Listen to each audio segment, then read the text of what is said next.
It's close to Gimel Tammuz. Why you don't sit with us? So, Of course. let's continue the energy of Gimel Tammuz. So I picked a sicha, which is a medrash in a Rashi, where Rashi says an unbelievable statement. That Rashi says that what happens with Yidna Moshe Rabbeinu is Moshe Yisrael Hay Moshe Sherosh Adar Kechol Adar HaNossi Hu Hakol. So this is the year we had Isaiah's first yortzeit. I didn't realize this unbelievable thing. My grandfather was a heavy smoker. He used to make his own cigarettes. Wallet. Yeah, that's right. Tobacco. Oh yeah. Not marijuana. I don't know what he drank. I was too young to know what he was smoking, but he was always smoking. Your mother's father? My father's father. Father's father?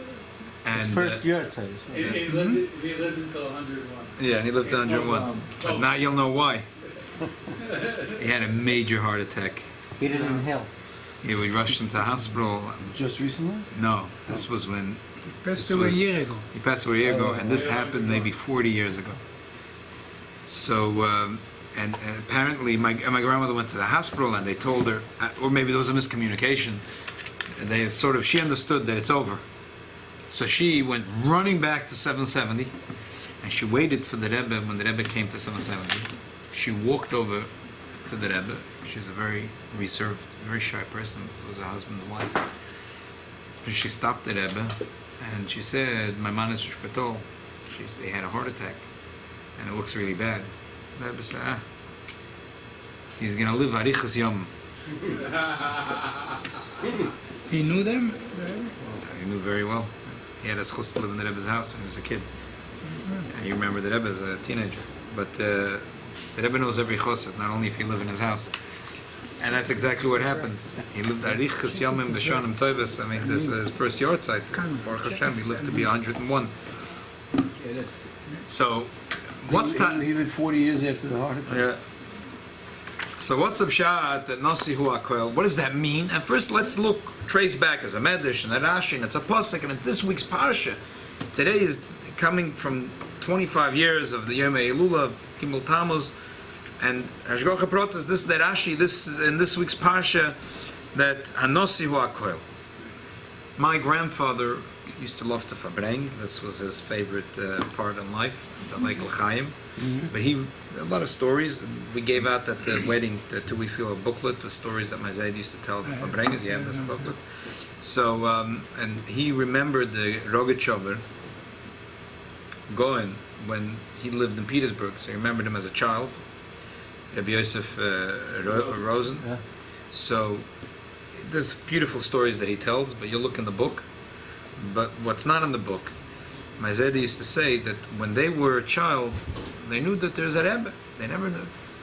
That today the lingo is Nossi Ador. But he says, whoever heard of such a thing? It's a halachic concept. Nossi. Today it's used, it's a cheap, like rabbi also is cheap. So, but that back then, he says, we were Chassidim, we didn't know such a thing. A Nossi. A Rebbe. It was called a Rebbe. So he said the first person who introduced the concept of a Nossi. The Rebbe. I'm telling my Zayda said, you could say like I'm just telling you what my Zayda said. That the first person he ever heard that should refer to a Rebbe as a Nossi was the Rogachover Goen. Once he told a story that the Friedrich Rebbe had a shayla, and he sent some, and he said, "Oh, the Nossi ruft." So he went running he got a wagon quickly, went running to hit, and then he had a conversation with halacha. It was a shayla and halacha about Yerusha, and then they had a discussion. He was masking to whatever the Friedrich Rebbe had in his mind. It's about hilchos nacholas. Chagavuch is what we're learning now in Rambam. Those are learning through Prakim and Rambam.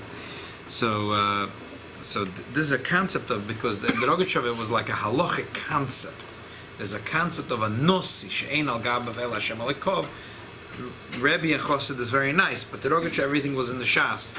So he had, and Taka, you see that later, many years later, that the Rebbe referred to his Rebbe as Nossi. My Zayda says that the first time he heard such a thing, he heard from the Rogachover. Oh, the Nossi ruft. Years later, he came to America, and he said, the Rebbe Fabrengen, and the Rebbe started saying, Nossi. Oh, he remembered that. That's the way the Rogatchover referred to the Friedrich Rebbe. Let's learn the pasuk and Only the by Rashi and the Chabad Medrash. they have nasi, but regular... But it starts in the Chumash. Now you'll start. We know where it comes from. Yishlach Moshe Malachim, the Kodesh El Malach Edom. Moshe sent Malachim and Shluchim, and he sent it from the place of Kodesh Eden. We're camping to the king of Edom. He said, Koyam Achich Yisrael. This is what Achich Yisrael said. At Yudaitis Kol HaKlosh HaMatzasonu. You know all the talah, all the trouble that we went through. So the Rashi says there that he said to him, you know, there was going into Israel is not a simple thing. It was a shtar choiv. There was a debt to pay. There was a debt on this property. Sometimes you buy a building with some debt on it. There was some debt on this property in Israel. This was a huge debt on the property of Eretz Yisrael. He says there was someone is going to go in Golos for that, and your Zayda didn't want. He said Kiger Yezaracha. He said we're all the children of Avram Avinu. But the Eibush said Kiger Yezaracha be'eretz loylahem v'avodim v'inu mo'isam arba me'eshana. Whoever pays the debt, you know, on the property buys the property. We paid the debt. We had all the talah. We paid the debt. So now we get the property. What was the source of the debt? Why? What was the source of the debt? That's another shayla. But the point, that's what he said. There was a day that said that v'avodim v'inu oisam arba me'eshonim, and then they're going to have the rechush godel, and then they're going to go back to Eretz Yisrael. So the descendants of Avram who suffered for the years of Mitzrayim, they're the ones that are now going to have the Yerusha of Eretz Yisrael. So therefore, do us a favor and let us go through your land in order to get to our rightful place. Therefore, he explains. Who owes who? It's not like who owes who. It's like whoever is going to go through that experience of going to Mitzrayim. There's a raya that they are the descendants that going to Yash and Eretz Yisrael, because Edom might say, "What do you mean? You want to Yash and Eretz Yisrael because you are a descendant of Avram? I'm a descendant of Avram. You're the children of Yaakov Avinu, and I'm from the descendants of Esav Arasha." So therefore, the Yidden said the whole story. That Rashi, that's why they're going to end it. They're going to say, "Listen, if we would do us a favor, we want to go through your land, and if we have any bread or any milk, any water we need to buy, we're going to pay full price, no discount. We're not going to make you any trouble. Just let us walk through your land as a shortcut to get to the promised land." Why are they saying all this thing? They're saying a whole story, Agansa Megillah. Why are they saying Agansa Megillah? And Rashi explains, because Edom might say, "What do you mean? You want to be in the land? Why? Because you're descendants of Avram Avinu. You had the promise. I'm descendant of Avram Avinu too." Therefore, they said an introduction. They said that Koyamar Achicha Yisrael. Yisrael is Taki Yochicha, your brother. But you should know is Kolat Tla Asher Matzasanu, that we had all the tla, the trouble. That we went down in Egypt and we had a lot of tzaras from Mitzrayim for us and our fathers. And he sent a malach. By the way, these are the psukim that we say in the beginning of the Agoda. And now we're in Kodesh. So as I said, that what's all this introduction? To say, don't tell me that you want to have the land of Eretz Yisrael, because we're the ones that went down to Mitzrayim. And that was the deal. Whoever goes down to Mitzrayim later comes up and inherits the land. So therefore, we want to walk through your land. We're not going to destroy or walk through a field or a vineyard. We're not going to drink up the water that's been stored in the reservoirs in the Be'er. No, Derech HaMelech Melech. We're going to go on the main highway. In other words, it's not hurting anyone. We're not taking anything. We're not destroying anything. Loinita Yamin Ismail will not go right or left. Until we go through your boundary. You will not go through my country. If you will, I will go out with a sword against you. So the Jews sent a second letter. We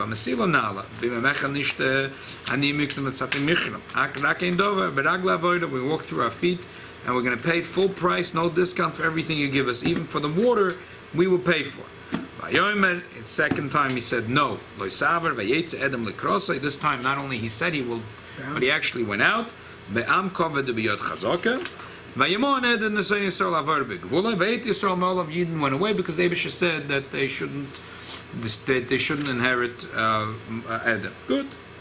Next, much later in the parsha. Today's a very juicy parsha. There's a lot of stories going on, but there's another story in the parsha, which is the story of Sichon.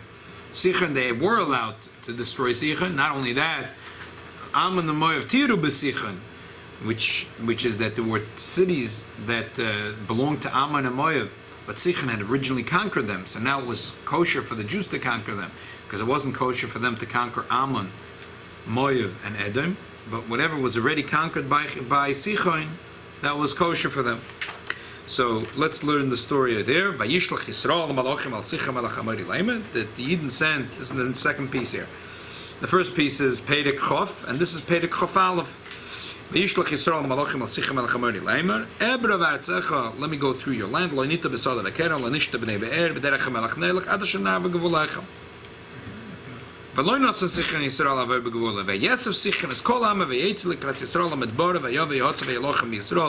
Rashi says the Eibusha did an unbelievable chesed for the Jews. Sichon is a huge piece of land. Look at the map. Sichon is a huge piece of land. Grassland. Huh? Grassland. Besides a fertile land, it's a very big land. So when Yidden went into the other side of the Jordan, for years, many years, 400 years later, they were still conquering this city and that city, because they didn't get there. So the Eibusha said, "Why should I be matriach? The Yidden my children have to go conquer every city and every hamlet." He gave belev kol anshe malchama, and they all came together in one place, in one battlefield. They all got crushed in one day, and then the Yidden went and conquered the land because there was no one standing in their way, only Noshim v'taf.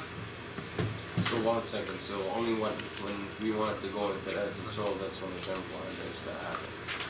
And now, what you're saying is, what's the effect when... Now Mashiach will come, will be the same thing? That will be the same thing. Vayikei Yisrael if and the Yidden hit him with the sword. But they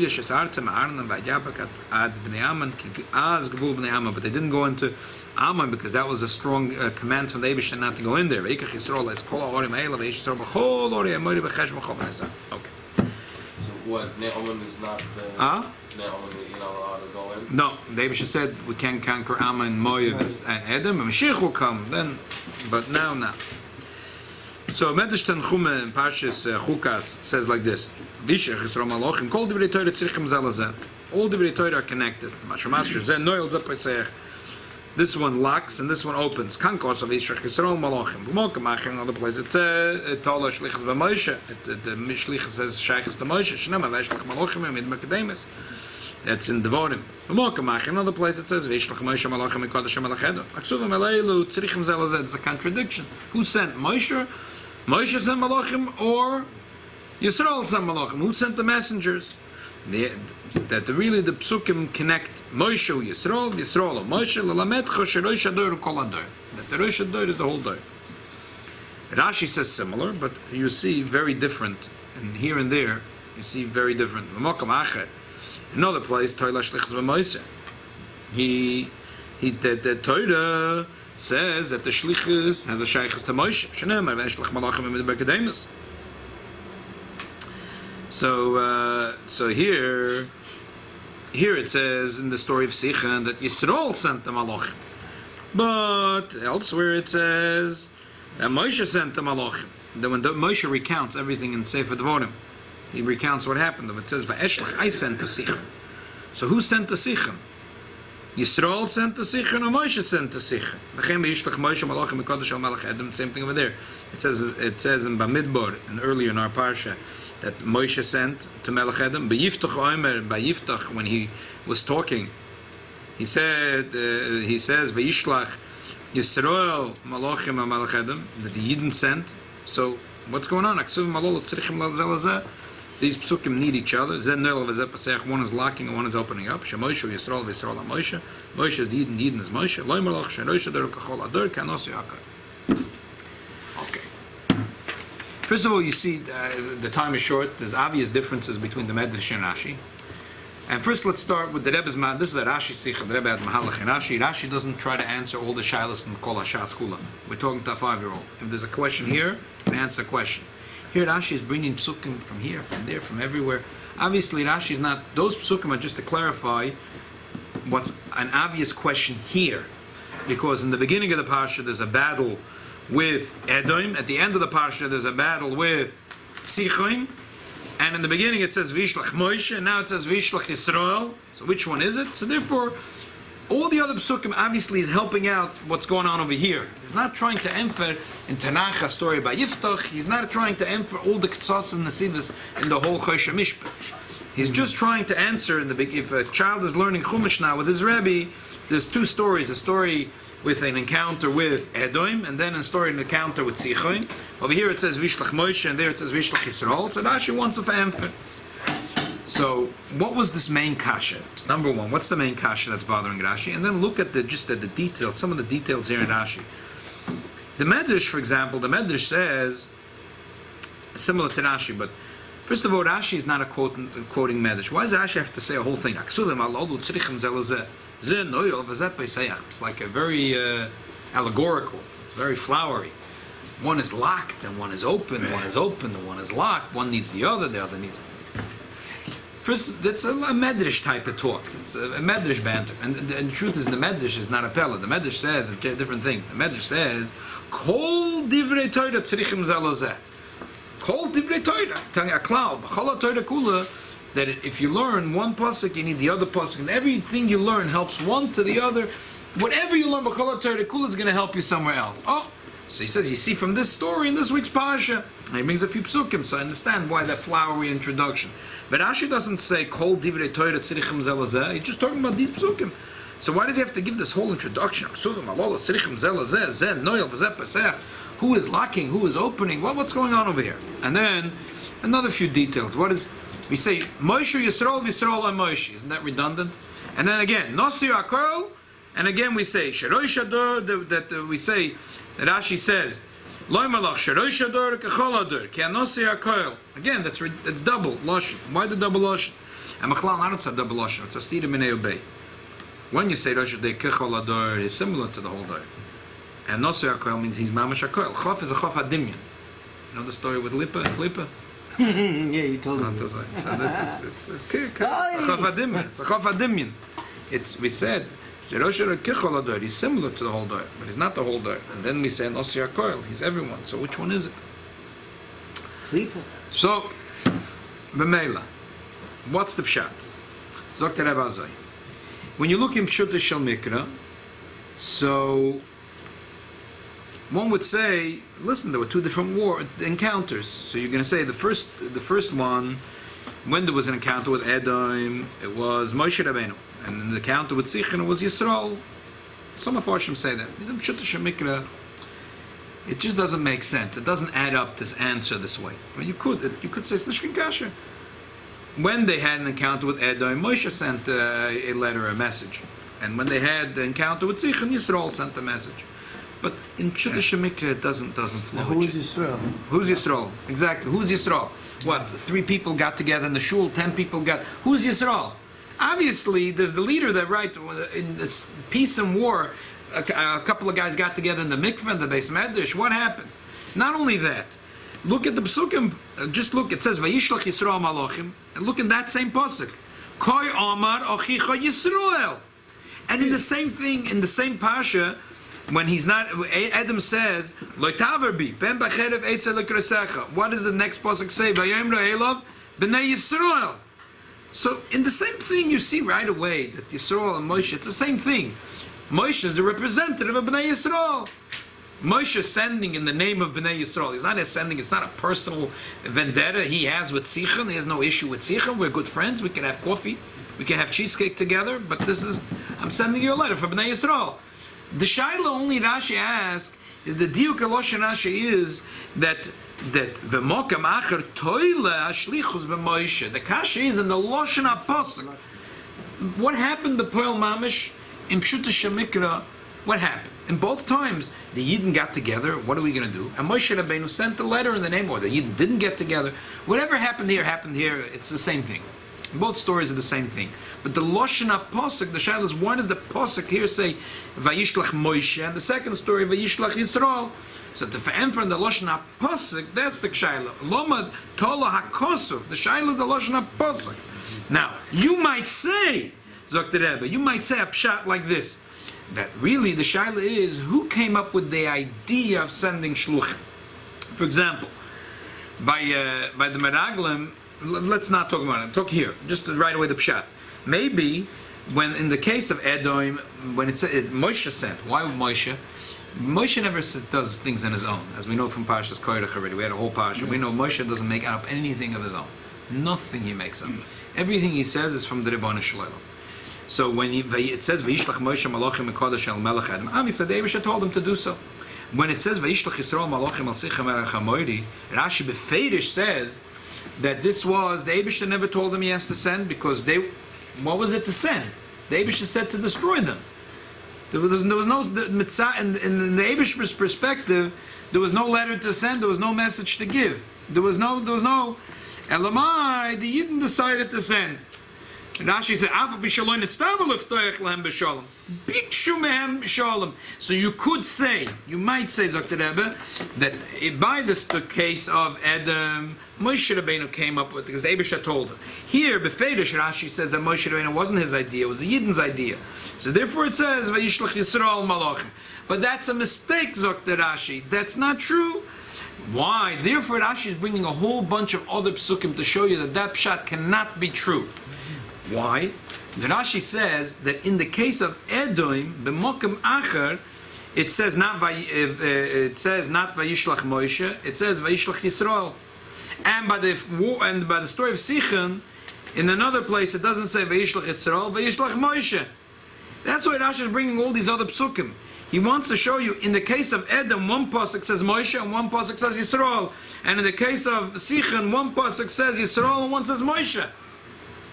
So don't tell me that one place was Moshe's idea and the other one was Yisrael's idea, because I'll bring you psukim from all over. That's why Rashi is bringing so many psukim, to show you that in the case of Edom, one pasuk says Moshe and one Yisrael, and in the case of Sichon, one says Moshe and one is Yisrael. So don't tell me a pshat that this was, in the first case it was Moshe's idea, the Eibusha told him to send a letter to Edom, and by Sichon it was the Yidden's idea. And therefore Rashi says he can't say that pshat. That's why, and that's pshat, Zen Noel V'Zeh Poiseach. Had it been that one pasuk says Moshe and one Yisrael, that would be Noel, it would lock the door for you to say Moshe, Yisrael, Yisrael, and Moshe, and say no, this is Zen Noel V'Zeh Poiseach. It's not allowing you to say a kruma pshat. In other words, you might think that by the story of Edom, the Eibishter said it was the Moshe Rabbeinu was only saying it from the Eibishter, and by Sichon, because the Eibishter said you don't have to, but you just go kill them.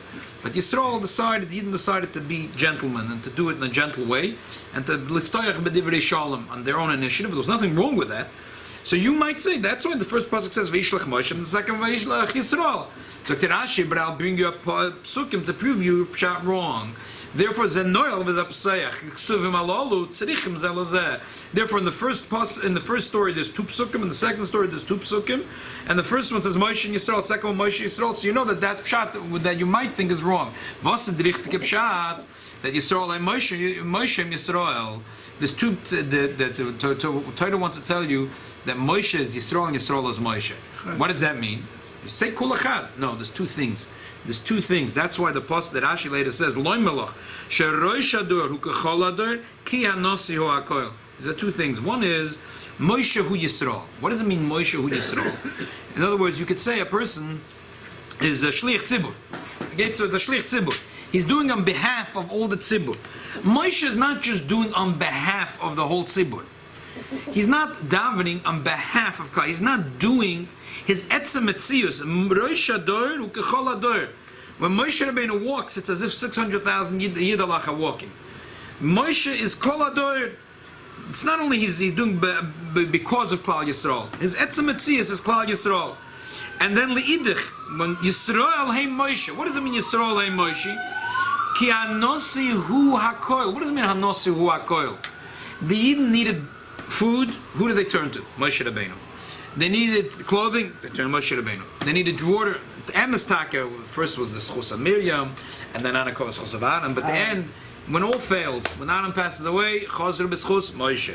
When Miriam passes away, the water comes back, b'sichos Moshe. And Bechlal, when they need something, they talk to Moshe. And the Torah is Torah's Moshe. Everything the Yidden have, Begashmius and Beruchnius, is coming from Moshe. So there's two things. One thing is Moshe Hu Yisrael. Moshe Rabbeinu is Shishim Ribu. He himself is Rosh Hador Hu Kechol Hador, and then HaNossi Hu Hakol.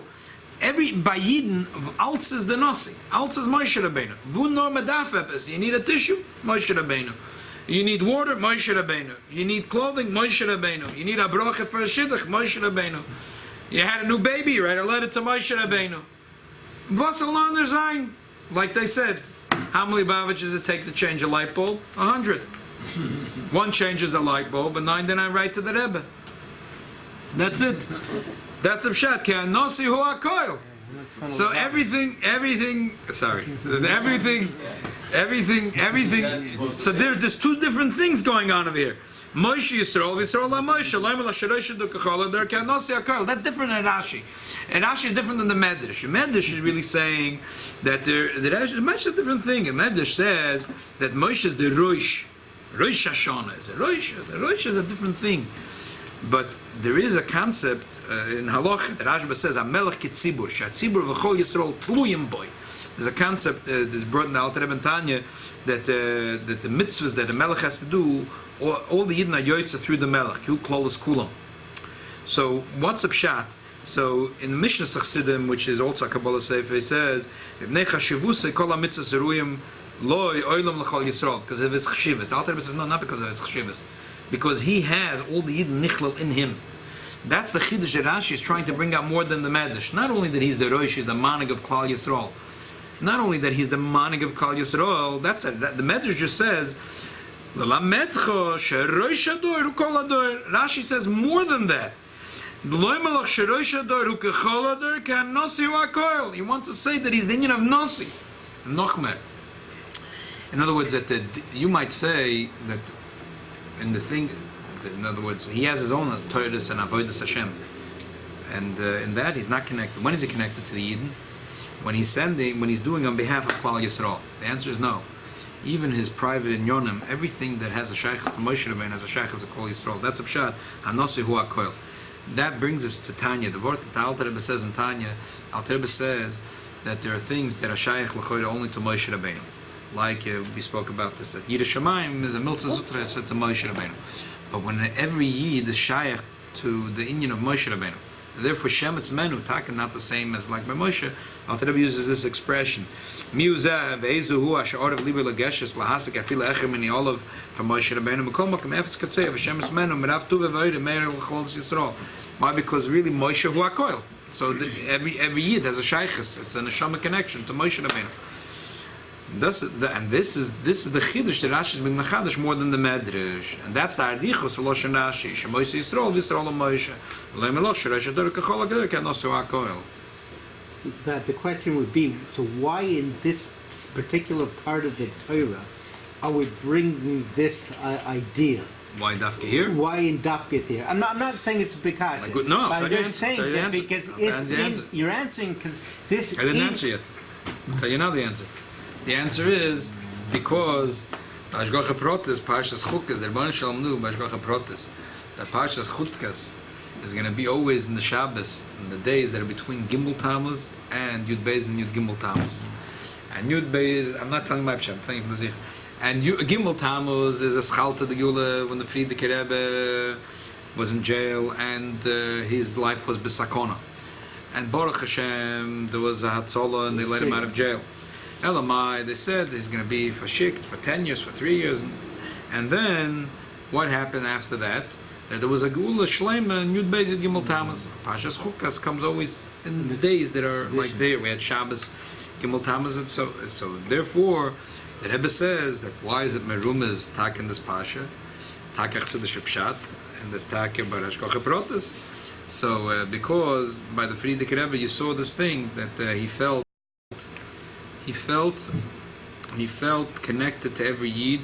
You see Bemuchish that he felt this thing that is connected Begashmis and Beruchnis to all the things of all Klal Yisrael.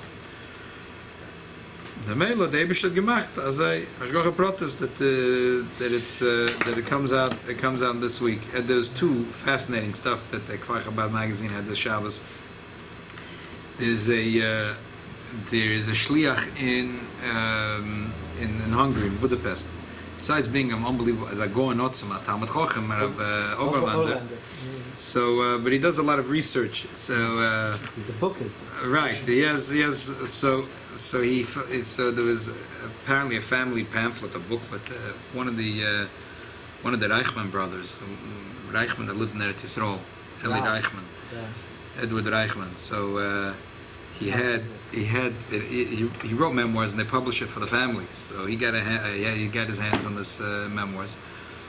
The fascinating stories he had with the Rebbe. Their family they became wealthy in Austria, and then when the war broke Tangier. out, then they managed to go to Tangier. They made money in Bechulun. Anyway, he met the Rebbe several times as a child, and then later when they were in Paris and they were running away from Nazis. And just a few of the rich Nakudas. So he said that there was a Choshev Yid when the Friedrich Rebbe was very sick, and he was in Vienna. He was at that time he was checked himself into this place for healing. So but the Yidden and the Friedrich Rebbe is there, so people came in droves. So the Friedrich Rebbe put Maidos in all the shuls that no one should dare come to visit the Friedrich Rebbe because he's very sick and is very schwach, and that they shouldn't bother him. But he said he was a child, and gekommen ab Choshev Yid gekommen von Bratislava. He was later Rav here in New Square, at Moshe Neishlos, No. and he was a young man, and he saw that the Lubavitcher Rebbe is here. He really wanted to see him. So it was a cold day and it was snowing. So they took the train to this facility where the Friedrich was outside Vienna, and the Gabbai caught them on the steps, and he gave them a mishaberach, a real mishaberach. After at that minute, all of a sudden, the car pulls up. A woman is driving the car, and a young man with a beard. A man jumps out of the car, walks over to the "Was schreist du? Jeden kommen so weit, wir kommen nach in a difficult weather," and he immediately took them both, like with his hands, and brought them to. He later found out this was the Rebbe. The Friedrich Rebbe was very schwach, so he whispered in his ear, "You should learn one Mishnah every day before you start davening." Mr. Reichman said, "Halavai," I listened. Then he said that a couple of years later, they bumped into the Rebbe in Paris, and his mother she asked him about the meat. What's kosher? And the Rebbe told her she thought she was buying. The Rebbe told her exactly which butcher's shop to go. She said, "Don't buy chicken, buy only meat, and tell him that I sent you." So, and he's a reliable person. Then he turned to her son, to Eli Reichman. He said, "What are you doing all day?" They were running from the. He said, "You know what? While you're here, every day I give a shir for children your age. I give a shir in Gemara. And would you like to come?" He said, "Okay." He joined the shir till the few months they were there. He came every day to the shir.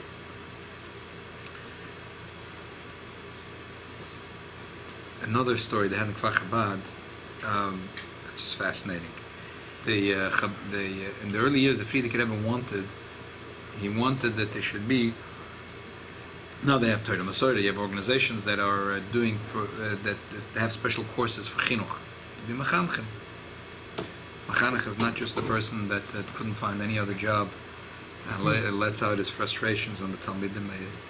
But machanech, to Baruch Hashem, today there are organizations that put a lot of toichos. I know one of the boys in our shul, not a boy, Baruch Hashem, he's going this week from Monday, Tuesday to Vidas Machanchim. It's an unbelievable thing. And the Friedrich Rebbe had this thought. And so you had this professor, his William Brickman. he worked for the U.S. forces. He was a spy. He was in the Second World War. He was in Europe.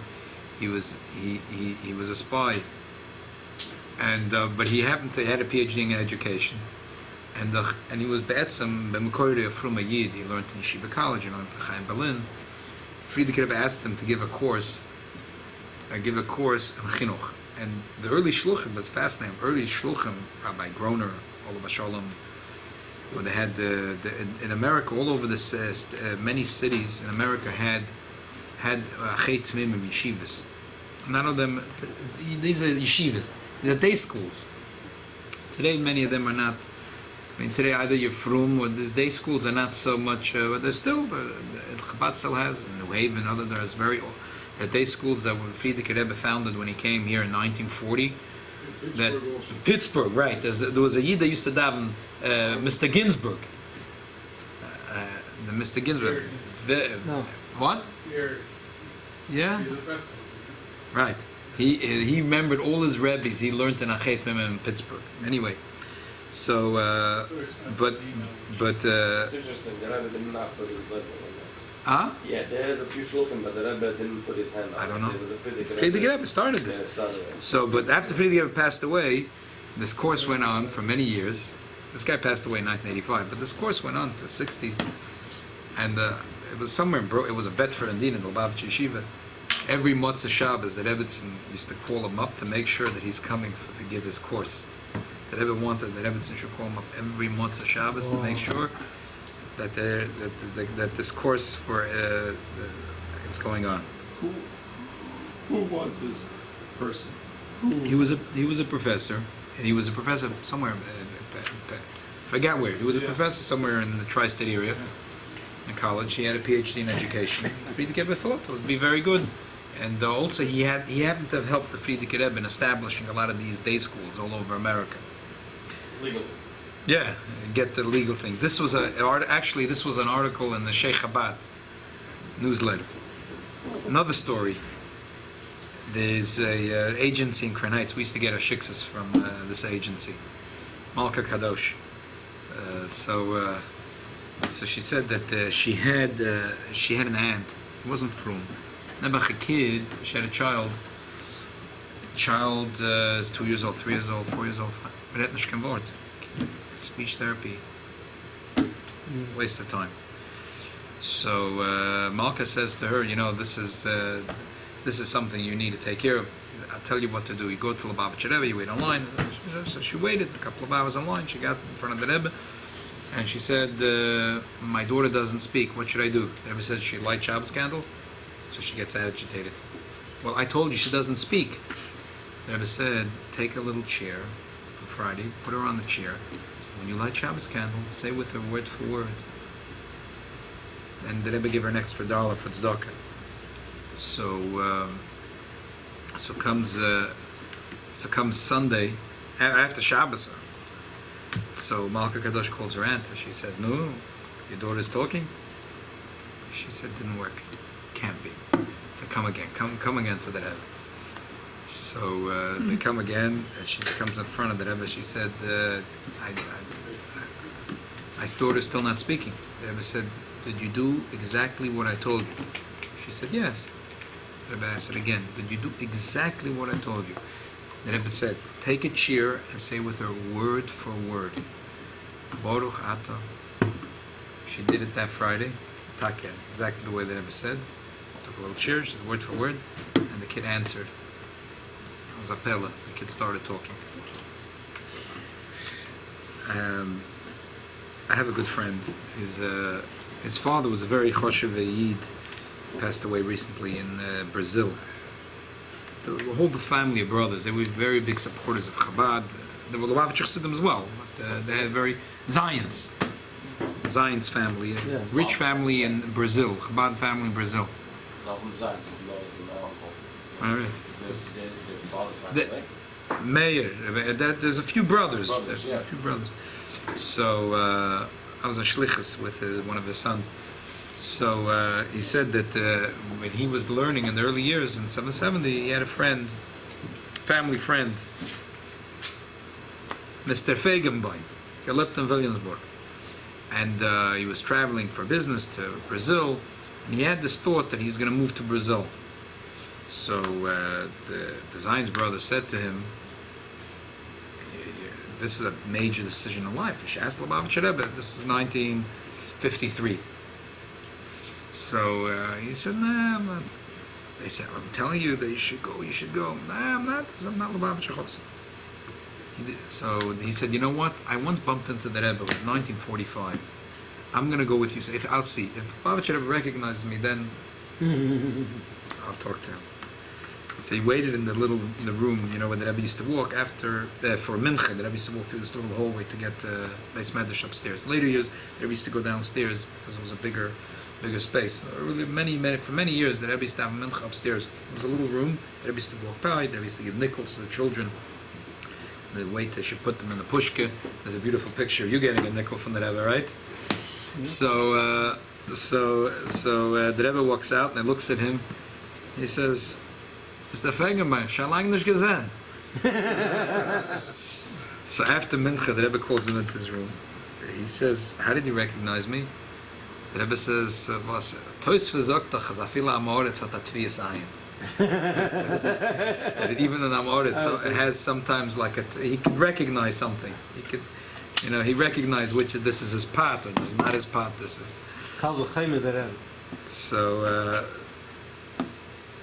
So B'meila, coming back to what we were talking here in Ashi. So did he ask him about Brazil? Yeah, I don't know what the answer was, but apparently it was satisfactory. So he went. I don't know. I just know this part of the story. So this is the Indian. Now we're standing in the days that are close to Gimel Tammuz, and there's definitely that Zohar HaKodesh says Tzadikai Despatim Alalmin Ishtaka B'chol Almin Yatim B'chayoy, that the sicha, the tzaddikim that are connected to the Anshe Ador, just like Moshe Rabbeinu, that we say that by Moshe Rabbeinu, that the pshat is that loy malach shalosh ador kachol ador HaNossi Hu Hakol, that there's two things. On the one hand, the Rosh Ador is kachol ador, all his inyonim have a shaychus, all Klal Yisrael. On the other hand, everything from Klal Yisrael is a shaychus to Moshe Rabbeinu. If a yid needs something begashmi, some ruchnius, if he needs food, if he needs bonachayim as in he goes to tzaddik.